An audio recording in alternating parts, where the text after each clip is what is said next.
XIV века здесь возникает крупное поселение, ордынская ставка Эски-Орда. И в центре находится старый дворец и мечеть, которая так и называется Эски-Джами. Исследователь Никольский, который проводил здесь изыскания в 1923 году, отмечает, что в строительстве этой мечети соединены такие древние традиции, как византийская, персидская и египетская. Естественно, что такое крупное сооружение для того времени могло возникнуть только на таком магистральном пути.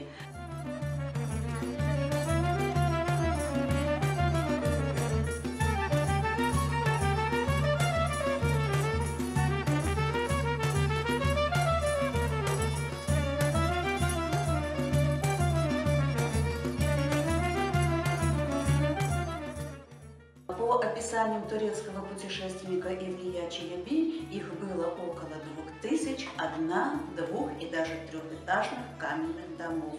Было около 200 различных лавок, было множество источников питьевой воды, чешме, фонтанов, были школы и было 2 медресе и 3 обители дервишей, тюркие дервиши.